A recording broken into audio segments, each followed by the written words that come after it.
y vamos bien. Bueno, ¿lees vos, Norma?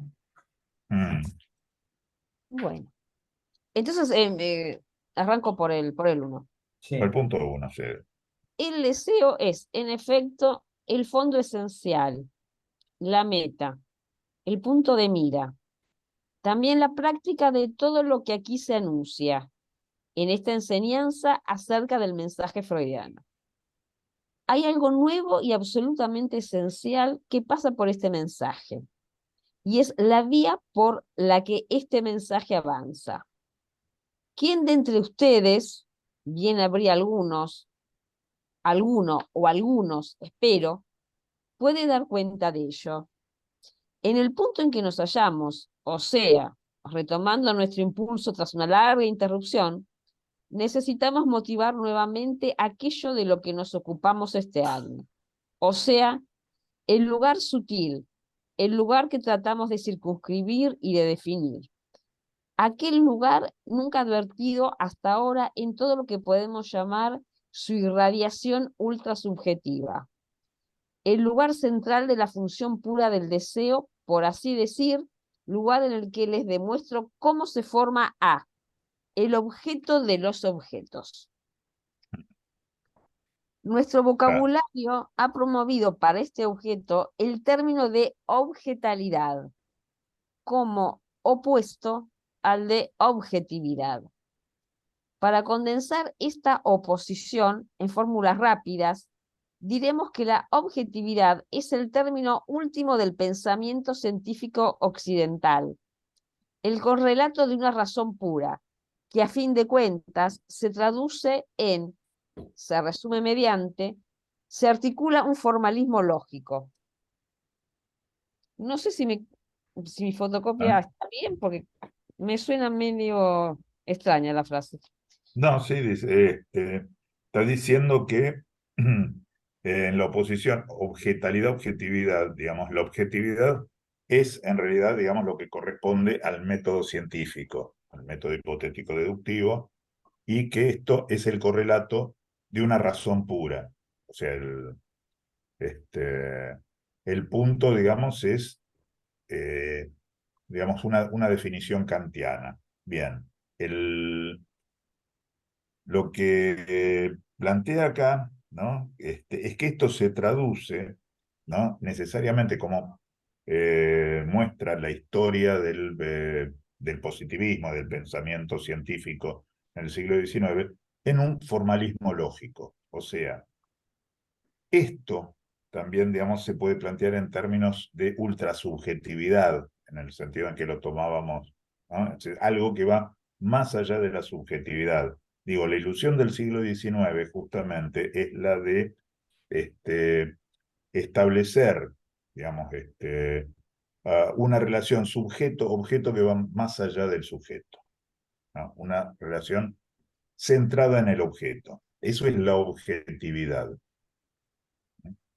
El objeto ahí es el objeto de conocimiento y lo que garantiza, esto es lo que pasó, digamos, hasta principios del siglo XX, ¿no? Lo que garantiza la relación sujeto-objeto justamente es que el sujeto no interfiera en el proceso de conocimiento. ¿Se Es entiende? como si hubiera un andamiaje de ideas claro y referencial, digo, como las que marcaba Claro, Descartes con las ideas innatas, digamos, por fuera efectivamente, claro, es como, digamos, de todo la sujeto, digamos. garantía que necesita el racionalismo cartesiano. Ujú. De hecho, hay una suerte de intangibilidad, digamos, del racionalismo, ¿no? Que corresponde además con el desarrollo de la primera revolución industrial. Esto es lo que culmina exactamente en la crítica de la razón pura, ¿no? Donde, por ejemplo, la estética es una estética trascendental, es una estética que va más allá de la experiencia del sujeto.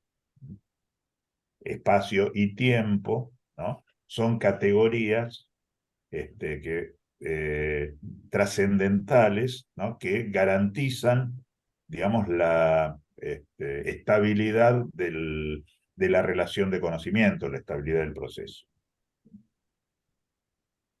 Efectivamente, bueno, esto va a dar un giro, ¿no? Después en el siglo XX, efectivamente, pero fundamentalmente a partir de lo que se deben llamar las ciencias humanas, eso que Lacan le gustaba llamar ciencias conjeturales, es decir, cuando las ciencias como, digamos, la antropología, como la psicología, como incluso la lingüística, ¿no? Que en principio adoptan los modelos del positivismo, este, se replantean el lugar del sujeto, el lugar del investigador, la influencia que el investigador tiene, ¿no? En la situación experimental, digamos, por ese lado se empieza a reformular el concepto de objetividad justamente.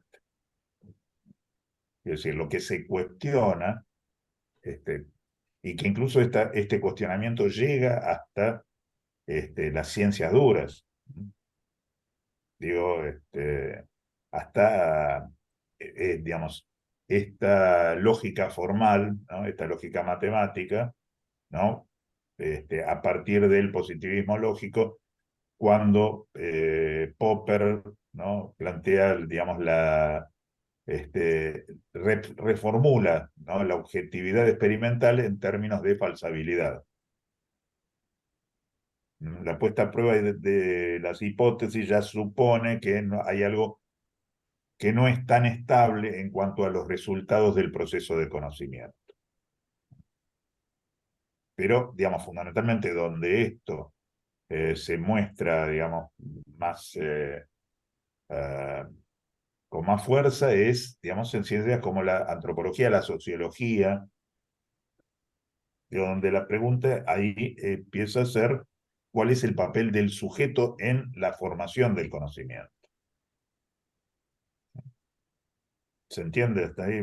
Digo, que queda un poco más claro el sentido de este párrafo, Norma. Sí, sí. Y porque, digamos, acá efectivamente, digamos, el hecho de que entra en crisis la posición del sujeto en la ciencia, es lo que, digamos, permite también reformular la posición del objeto y pasar, digamos, de esta objetividad neutra a una objetalidad que, digamos, supone digamos, el objeto, así como el sujeto en situación en la experiencia. O sea, ya, digamos, pegamos una nueva vuelta, digamos, y ya, digamos, en todo caso, la razón, digamos, ya no está sostenida en una estética trascendental. Claro. Y de hecho, por eso decía, esto también alcanza a las ciencias duras. Por ejemplo, esto se nota sobre todo, digamos, en el desarrollo de la física, por el lado del relativismo y por el lado de la mecánica cuántica. En los dos casos que es, digamos, como la situación, digamos, de vanguardia, de punta en las ciencias exactas, resulta que el eje, digamos, de las dos posiciones, digamos, que se van a desarrollar a partir del principio del siglo XX, supone, digamos, incluir, sea en la experiencia relativista, por ejemplo, de Einstein, o en la mecánica cuántica, ¿no? Por ejemplo, con el principio de incertidumbre de Heisenberg, ¿no? Que es cada vez más difícil prescindir del sujeto y suponer, digamos, que la relación es neutra.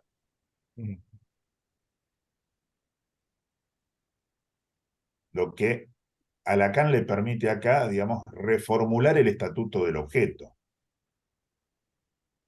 Uno podría decir que sí, de alguna manera, Freud lo que establece son las condiciones, son nuevas condiciones subjetivas, o sea, nuevas condiciones para el sujeto. Lacan reformula las condiciones para el objeto, al introducir la objetalidad digamos, y la función del objeto A.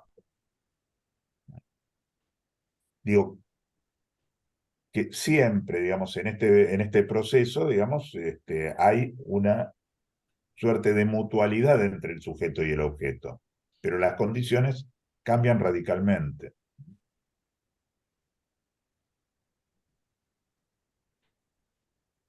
Digo, esto no supone la caída del racionalismo, lejos de eso. De hecho, Lacan se reivindica de las luces y toma su paso a partir de Descartes, ¿no? Del pensamiento cartesiano. Esto aparece en montones tanto en los escritos como en los seminarios, ¿no?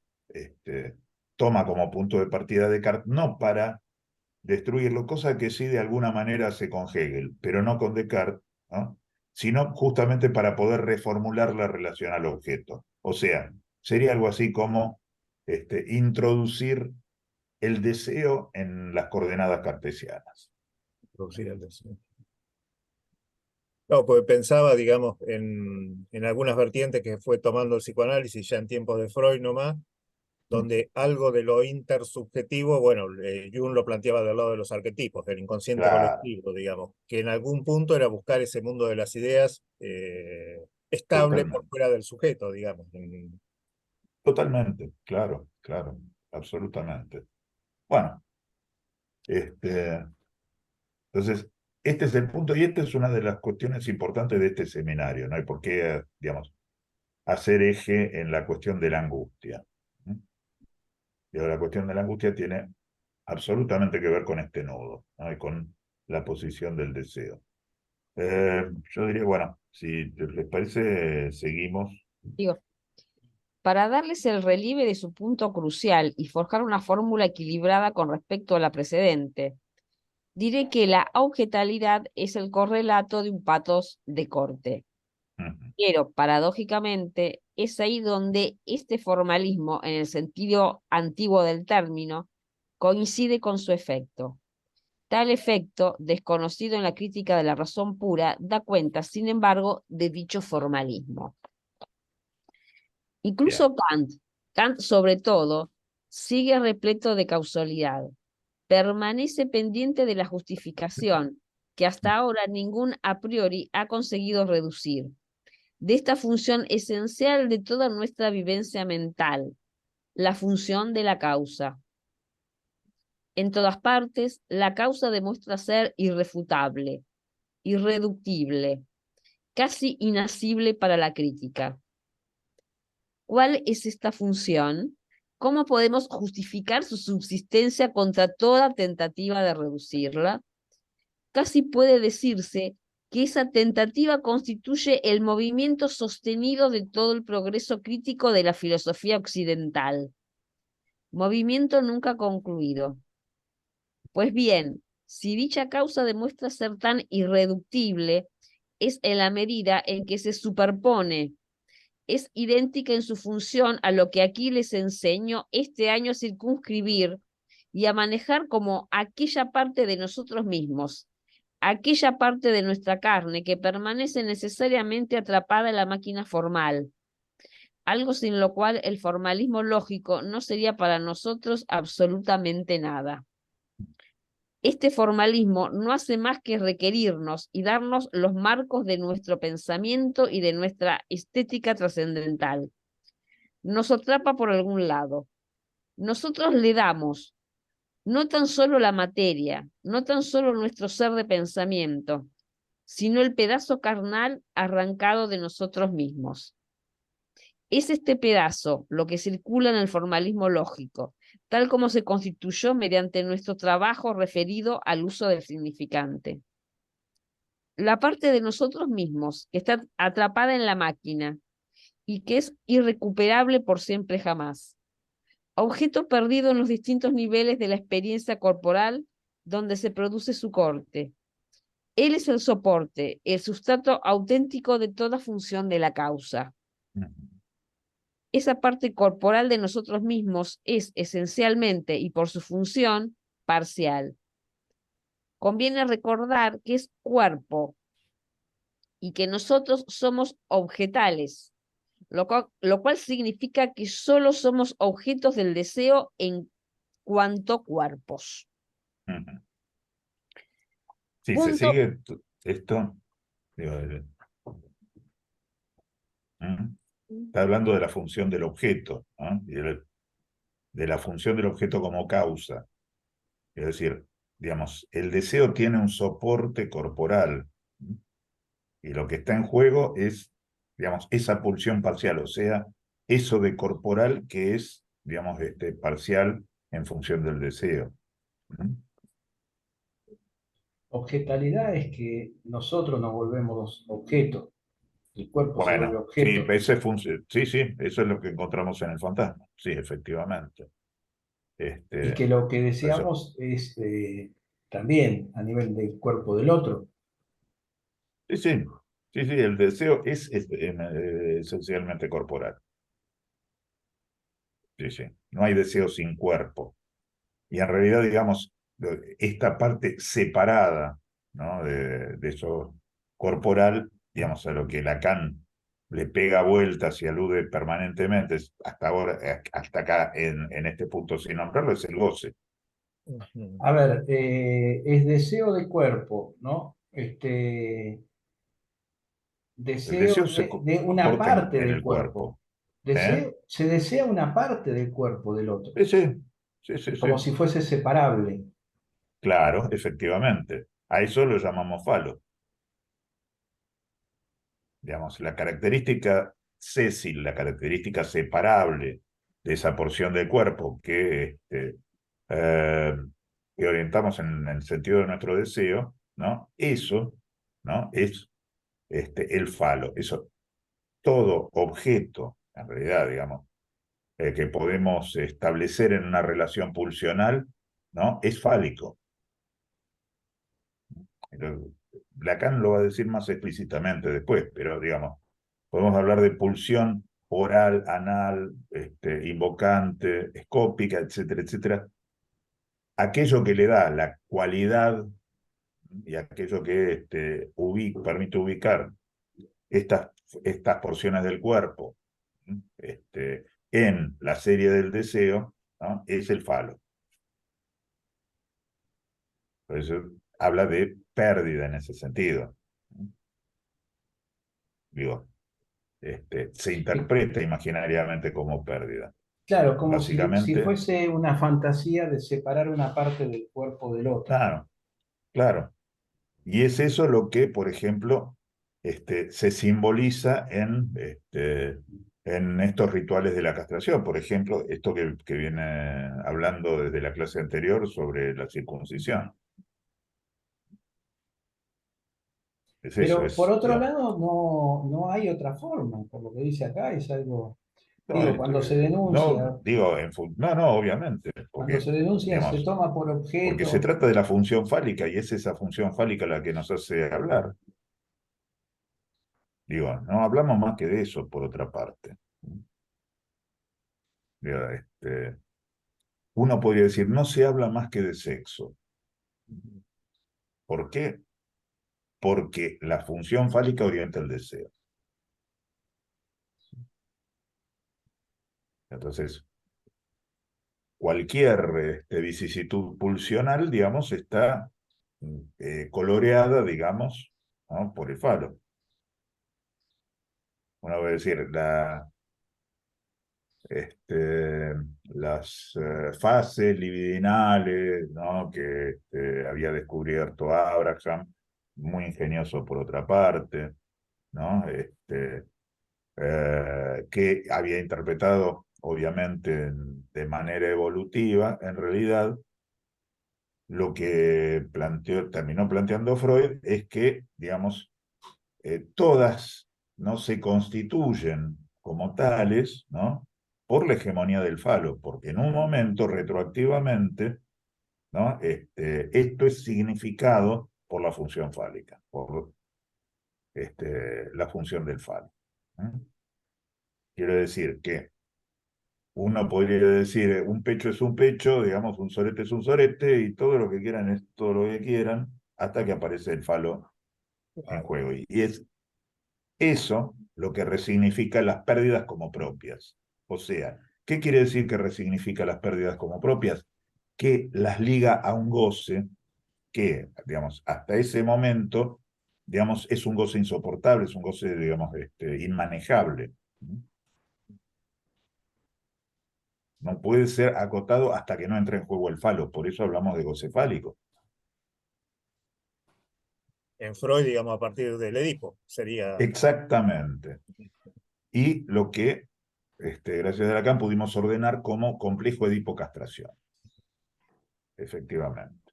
Ese es el punto. Pero digo, antes de entrar en juego, digamos, las relaciones edípicas, nada, digamos, es mítico hablar de pulsiones. De hecho, Freud dice las pulsiones son nuestra mitología.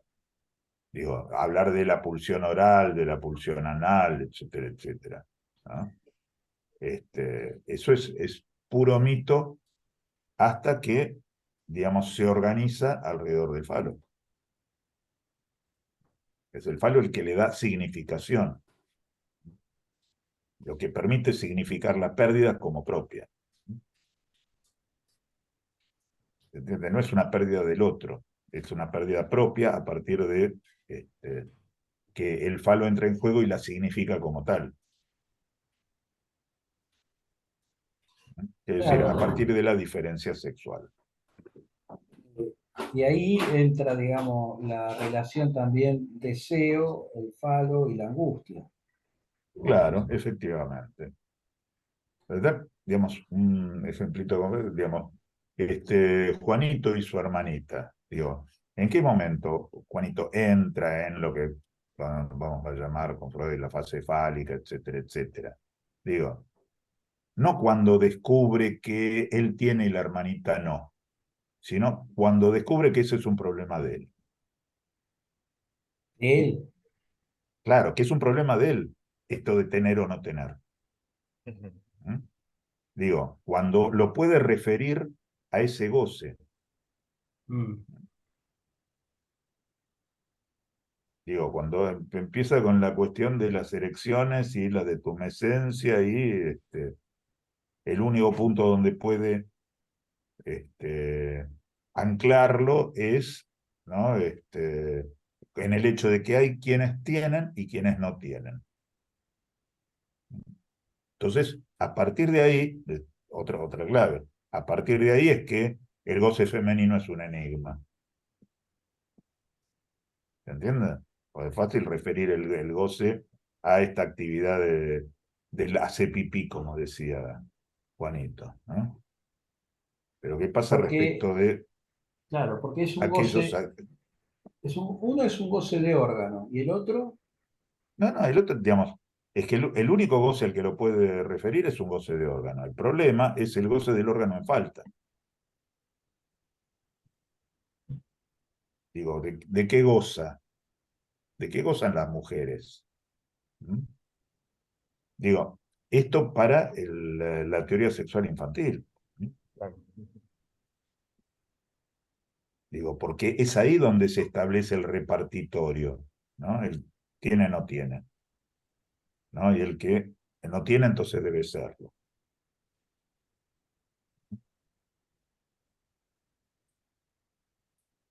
Se sigue más o menos, porque este es un punto crucial, es un eje del pensamiento, de lo que introduce el pensamiento freudiano. hay como varios nudos ahí, ¿no? La cuestión de Sí, bueno. objeto, la cuestión del coche. Ujú. ¿Alguien dijo algo? No, La cuestión de se está objeto, empezando a escuchar voces. Tranquilo, están Claudio. tosiendo a propósito. Claro. A toser, vamos a toser, sí. No, bueno, esto, la cuestión de Hablando de eso, aprendamos algo del objeto. ¿Eh? El objeto es pura resistencia. Hay que aprender eso. Así que, nada, lo que si les pasa es que molestan, entonces sigamos tosiendo. no, digo, se le puede dar varias vueltas porque el objeto está muy relacionado con la falta de objeto. Claro, bueno, el Por- objeto se define por la falta. El objeto como tal. Lo otro es el objeto de la objetividad. Claro, el objeto para el psicoanálisis no es el objeto de la objetividad, es el objeto de la Claro, falta. Por claro. lo tanto, está en relación al falo, está en relación al deseo. Efectivamente, no es objeto de conocimiento, más allá de que se puedan conocer o no los objetos. Sino, digo, tampoco vamos a negar la relación epistémica, qué sé yo. Eso le corresponderá a otros No, porque decidirlo. nosotros estamos hablando de otro objeto, Pero no aún del así Claro, deseo. está nosotros guiada por el estamos hablando deseo. de que si ponemos en juego el deseo, no estamos hablando del mismo objeto. Ujú. Claro. ¿Eh? No, estamos hablando del deseo, estamos hablando de la angustia, estamos hablando del Claro, síntoma, sí, sí, de la sí, castración, totalmente. de la pérdida. ¿Se podría Ujú. pensar hasta de la angustia existencial? Sí, totalmente. Sí, sí, digamos. Sí, sí hay, digamos, de hecho no hay otra angustia que la angustia existencial, solo que no responde a las causas en el sentido en que lo plantean los existencialistas. Pero sí, la angustia es angustia por la existencia. ¿Eh? Pero es por vía de la castración. Sí, sí, efectivamente. Si no, sería demoledor, si no, sería la inexistencia pura. Entonces, uno, para sortear esto, se encamina en el deseo. Pero si uno Ujú. está todo el tiempo muy feliz, en realidad es probable que esté alienado. Sí, está bien. Sí, maníacos aparte, efectivamente es así, digamos, si alguien no manifiesta nada, nada de angustia, digamos que se vuelve sospechoso, qué sé yo, sospechoso y además digno de envidia, pero digamos que Claro, a uno esos hay que diría destruirlos. que alguien Eh, vaya por la vía del deseo no necesariamente hace que esté feliz todo el tiempo, digamos, justamente. efectivamente, ni siquiera hace que en algún momento esté feliz por necesidad, ¿no? Ujú. Efectivamente, digamos, el fin del deseo no es la felicidad. Aclaremos este punto, ¿no? Digo, o digamos, como hay, digamos, una estructura que, digamos, de soporte, que es la pulsión, uno podría decir, bueno, ¿cuál es el fin de la pulsión? ¿No? Uno puede decir que el fin de la pulsión es la satisfacción, pero ¿la satisfacción de qué? Ujú. Lo ¿Eh? que pasa es que la pulsión no tiene objeto, pero lo encuentra. Bueno, en todo caso sí, recorta, ¿no? Sí, efectivamente. La Digo, pero hay una satisfacción, especie de modelo, de prototipo, digamos, de objeto que orienta la pulsión. O sea, el objeto ahí es la relación que el sujeto establece. Ahora, vuelvo a decir, si el fin de la pulsión es la satisfacción, uno se puede preguntar, ¿la satisfacción de qué? No es la satisfacción de una necesidad, ¿no? No es la satisfacción de un anhelo. Entonces, por ahora dejemos esa pregunta ahí inquietándonos. Freud habla de la otra vía, que es la de la sublimación. Bueno, eso en todo caso es una vicisitud, es un modo de trámite, efectivamente, de la pulsión, es un modo de satisfacción particular, pero no es la única satisfacción, ni siquiera eso define la satisfacción pulsional. También la represión es una vía de la satisfacción para la pulsión. Sí, o sea, El retorno satisfacción. sobre la propia persona, ¿no? Ah, Freud daba cinco, ¿no? Pero esas son modalidades de la satisfacción. Sigo insistiendo, ¿cuál es, en todo caso, qué es lo que satisface la pulsión? Y, digamos, no vamos a dar una respuesta hoy, no se preocupen, digamos, tampoco en lo inmediato. pero esta pregunta sería, ¿de qué hablamos cuando hablamos de pulsión? Por ejemplo, es una forma de... Pero eso podría tener eh, una respuesta, digamos, por lo menos un poco más diplomática, que es lo que yo decía hace un rato. Sí, hablamos de sexo. Nos encanta hablar de sexo, les aclaro. En realidad, difícilmente hablemos de otra cosa, Ujú. ¿no? Pero entonces, si esto es tan general, no define mucho. vuelvo a decir, hablamos de satisfacción en términos que son enigmáticos para nosotros. Entonces, digo, uno puede decir, ¿a qué goce responde este circuito? La verdad no me queda muy clara la pregunta. Ah, pues menos mal, ¿no? Si te quedara muy claro, yo te pediría en todo caso Que lo explique. una definición y te digo que la rompemos, pero La publicamos. digo, el punto, no, lo que digo, por lo menos intentamos que quede claro es cuál es la cuestión en juego, no la solución de un problema, ni siquiera sabemos si es un problema, pero sí hay una cuestión, digamos, que resulta enigmática, en principio, para todo ser hablante, tanto ser hablante es ser deseante. Así que, bueno, veremos. En todo caso, les diría, seguimos, bueno, ya andamos bastante cerca Sí, sí. del límite horario. Quedan 3 Si minutos. les parece, seguimos el viernes que viene. Mientras tanto, Sí. vamos pensando también a ver alguna fecha posible, Sí. para, si es posible el mes que viene. Bueno, Y las opciones serían o el viernes 8 o el sábado 16. Lo que en vos podés, principio Pablo. sí, sí. El viernes 8 todavía no sé, es posible que surja alguna cuestión, pero digo, en principio sí, para mí, ¿no? Esto en mi caso.